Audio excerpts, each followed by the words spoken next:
Halo sahabat kreatif semua. Selamat datang kembali di channel Painting Zahida, ruang di mana seni dan inspirasi berpadu dalam setiap tetes warna. Hari ini, kita akan membuat sesuatu yang benar-benar spesial dan memikat, yakni melukis bunga mawar di media tas kain. Tas bukan hanya sekadar benda fungsional untuk membawa barang, tapi juga bisa menjadi kanvas pribadi yang mengekspresikan jiwa dan karakter pemiliknya. Dan kali ini, kita akan mengubah tas polos menjadi karya seni yang penuh keindahan lewat lukisan bunga mawar yang anggun dan elegan. Bunga mawar dikenal sebagai simbol cinta, keanggunan, dan kekuatan. Setiap kelopaknya membawa makna. Dan lewat lukisan ini, kita akan memadukan teknik pewarnaan, gradasi, hingga pencahayaan, agar setiap helai mahkota tampak hidup, seolah bisa tercium keharumannya. Di tutorial ini, saya akan membimbing kalian mulai dari membuat pola mawar, menentukan posisi daun dan kupu-kupu sebagai elemen pendukung, hingga ke tahap blok warna dasar dengan putih, dan akhirnya proses pewarnaan utama dengan teknik sapuan halus dan paduan warna kontras. Kamu nggak perlu takut salah. Kita di sini belajar bersama, mengeksplorasi teknik melukis di atas kain dengan cara yang menyenangkan dan menenangkan. Prosesnya cocok untuk pemula maupun yang sudah terbiasa menggambar, dan hasil akhirnya bisa jadi hadiah, aksesoris pribadi, atau bahkan peluang bisnis. So, siapkan kuasmu, siapkan cat tekstil, dan tentu saja siapkan secangkir teh hangat agar lebih rileks saat melukis. Jangan lupa klik tombol like, subscribe, dan aktifkan notifikasi, karena setiap minggu akan ada tutorial baru dengan inspirasi tema berbeda. Langsung saja, mari kita mulai perjalanan seni hari ini. Karena di balik setiap goresan warna, ada cerita yang menunggu untuk diceritakan. Selamat menonton, dan selamat melukis. Setelah pola bunga mawar, daun, dan kupu-kupu selesai, kita gambar menggunakan pensil kaca. Dan sudah di blok warna putih, tibalah saat yang paling dinanti, proses pewarnaan. Disinilah karakter dan keindahan lukisan benar-benar mulai terlihat, dan setiap goresan warna akan menjadi napas bagi karya kita. Kita akan mulai dari bagian bunga mawar terlebih dahulu. Mawar, dengan keanggunan alami yang dimilikinya, memiliki bentuk kelopak yang berlapis-lapis dan saling melingkar membentuk putaran. Untuk menciptakan efek realistik, kita perlu memperhatikan arah kelopak dan juga arah cahaya yang kita bayangkan mengenai permukaan bunga. Siapkan kuas datar kecil dan kuas lancip. Untuk warna dasar, kita gunakan kombinasi merah tua, merah muda, dan putih. Mulailah dari bagian terdalam mawar dengan merah tua, ini akan menjadi bayangan yang memberi kedalaman. Sapukan warna ini secara melingkar mengikuti pola kelopak bagian dalam. Kemudian, lanjutkan ke bagian tengah kelopak dengan merah muda, gunakan teknik blending secara perlahan agar gradasinya halus. Di ujung kelopak, aplikasikan putih sebagai highlight. Ini akan menciptakan kesan bahwa cahaya jatuh lembut di bagian paling luar. Lakukan proses ini berulang-ulang di setiap kelopak. Perhatikan alur dan lengkung masing-masing helai agar hasilnya tidak kaku dan tetap mengikuti struktur alami bunga. Setiap kelopak adalah dunia kecil yang perlu sentuhan sabar dan cinta. Setelah seluruh kelopak selesai, kita bisa menambahkan detail halus berupa serat ringan dengan kuas lancip dan campuran merah tua dengan sedikit hitam untuk memperkuat kontur di beberapa bagian. Tapi ingat, jangan berlebihan, cukup beberapa garis tipis untuk menambah dimensi. Berikutnya, kita beralih ke daun. Gunakan hijau tua sebagai warna dasar, sapukan dengan kuas datar mengikuti arah pertumbuhan daun. Untuk menambah dimensi, campurkan hijau muda atau hijau lemon dan aplikasikan di sisi daun yang lebih terang, biasanya bagian atas atau tengah yang terbuka ke arah cahaya. Lalu, ambil kuas lancip dan buatlah urat daun dengan campuran hijau tua dan sedikit putih. Urat daun ini tak hanya mempercantik tampilan, tetapi juga memberi efek realistis seperti daun hidup. Pastikan tekstur yang dihasilkan tidak terlalu tebal, agar tetap lembut dilihat.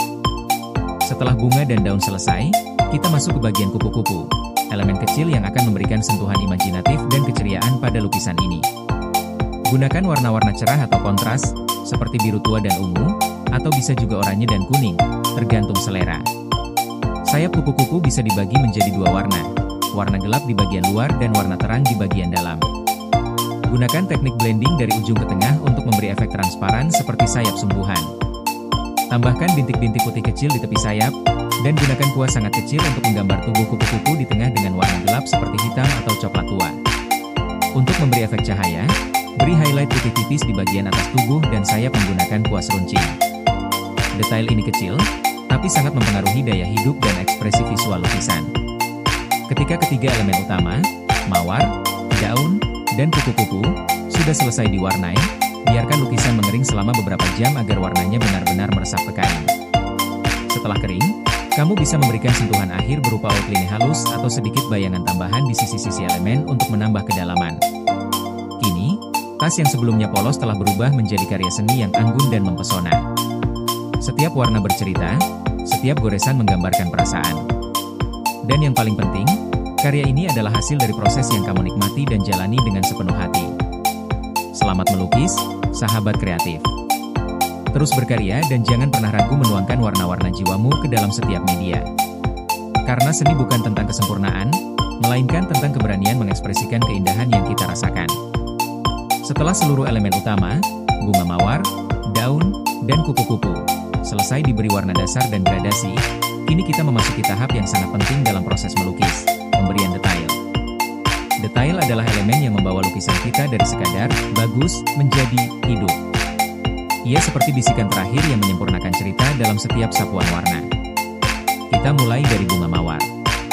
Ambil kuas lancip atau liner brush, dan campurkan sedikit merah tua dengan hitam untuk membuat warna kontras yang halus.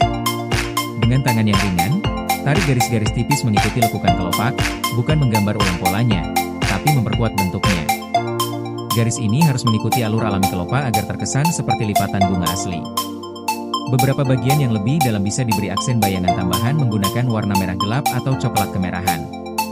Tambahkan juga highlight putih tipis di sisi kelopak yang menghadap cahaya untuk memberikan efek pantulan cahaya.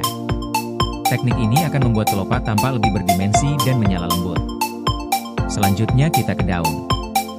Gunakan kuas kecil dan campuran warna hijau tua dengan sedikit putih untuk menegaskan urat-urat daun. Tambahkan garis halus dari tengah daun ke arah pinggir, lalu cabang-cabang kecil yang membentuk tekstur alami daun. Bila ingin efek dramatis, kamu bisa menambahkan bayangan tipis di bawah daun dengan warna hijau kebiruan yang diencerkan, untuk memberi kesan bahwa daun sedikit mengangkat dari permukaan kain. Kemudian beralih ke kupu-kupu, bagian yang sering jadi pusat perhatian karena warnanya yang mencolok. Gunakan kuas runcing dan warna putih bersih untuk membuat bintik-bintik kecil di sepanjang tepi sayap kupu-kupu. Bintik ini memberi efek khas sayap kupu-kupu tropis yang memukau. Tambahkan garis lengkung tipis di antara dua bagian sayap untuk memperjelas struktur anatominya. Di bagian badan kupu-kupu, beri sedikit highlight menggunakan warna abu-abu terang atau putih agar terkesan timbul. Dan jika kamu ingin lebih hidup, tambahkan bayangan kecil di bawah kupu-kupu dengan kuas kering dan warna gelap tipis untuk efek melayang. Langkah terakhir, periksa seluruh lukisan. Dimanapun kamu merasa ada ruang kosong yang kurang seimbang, kamu bisa menambahkan sentuhan detail kecil, seperti bintik-bintik kecil, daun tambahan, atau goresan tekstur latar belakang menggunakan teknik dry brush atau stippling. Ingat, pemberian detail bukan tentang membuat semuanya kerame, tapi tentang mengarahkan mata penikmat untuk menikmati setiap bagian lukisan secara utuh dan seimbang. Nikmati proses ini. Karena disinilah keajaiban terjadi, di mana lukisanmu benar-benar menjadi hidup. Setelah bunga, daun, dan kupu-kupu selesai kita warnai dengan detail yang cantik, kini saatnya memberi sentuhan akhir berupa ranting-ranting halus yang akan menyatukan semua elemen dalam lukisan. Ranting berfungsi sebagai pengikat visual. Ia membuat bunga tampak lebih natural, seolah tumbuh dari batang atau menyambung dengan daun di sekitarnya. Untuk membuat ranting ini, kita akan gunakan teknik ranting, yakni teknik sapuan tipis dan mengalir yang menyerupai cabang-cabang kecil tumbuhan. Gunakan kuas runcing berujung lancip. Celupkan ke dalam cat warna coklat tua, abu-abu gelap, atau campuran hitam coklat sesuai suasana yang diinginkan. Mulailah dari pangkal bunga atau sisi bawah daun. Tarik garis tipis memanjang, bercabang lembut ke kiri dan ke kanan. Gerakan tanganmu dengan ringan, jangan terlalu tegas, ranting yang indah selalu melengkung lembut, seolah tertiup angin. Tambahkan sedikit sulur atau cabang kecil sebagai pemanis, lalu beri aksen highlight putih tipis di sisi atas ranting untuk menambah kesan dimensi dan cahaya. Kamu juga bisa menggunakan kuas hampir kering, dry brush, untuk memberi efek tekstur kasar pada bagian pangkal ranting. Pastikan posisi ranting menyatu dengan arah tumbuh bunga dan daun. Jangan terlalu banyak, cukup beberapa garis lembut saja agar lukisan tidak terlihat penuh. Dengan teknik ini, lukisanmu akan terasa lebih hidup, alami, dan menyatu seperti tanaman yang sedang tumbuh indah di atas tas kain favoritmu. Alhamdulillah, teman-teman, kita sudah sampai di akhir sesi melukis hari ini. Dari awal membuat pola bunga mawar, mewarnai daun, kupu-kupu, hingga menambahkan detail dan ranting-ranting halus, semoga proses ini memberi kalian inspirasi dan semangat baru dalam berkarya. Melukis bukan hanya tentang hasil akhirnya, tapi tentang perjalanan rasa yang kita tuangkan dalam setiap goresan kuas. Entah itu goresan halus yang tenang, atau warna-warna tegas yang penuh semangat, semuanya punya nilai, dan semuanya mencerminkan keindahan batin si pembuatnya. Saya harap tutorial hari ini bisa menjadi bekal untuk kalian mencoba dan berani berekspresi lebih bebas. Jangan takut mencoba warna baru, teknik baru, atau komposisi yang belum pernah kamu buat sebelumnya.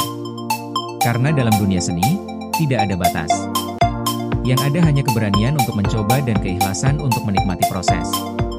Kalau kamu merasa video ini bermanfaat, jangan lupa untuk klik like, tulis komentarmu, dan subscribe channel Painting Zahida agar kamu gak ketinggalan tutorial-tutorial berikutnya. Jangan lupa juga nyalakan lonceng notifikasi, ya. Kalau kamu sudah mencoba tutorial ini dan ingin membagikan hasil karyamu, aku sangat senang jika kamu tag aku di Instagram. Aku ingin melihat versi terbaik dari tangan-tangan kreatif kalian. Terima kasih sudah menonton sampai akhir. Sampai bertemu lagi di video selanjutnya. Tetap semangat berkarya, dan teruslah mewarnai hari dengan cinta dan keindahan. Wassalamualaikum dan selamat melukis.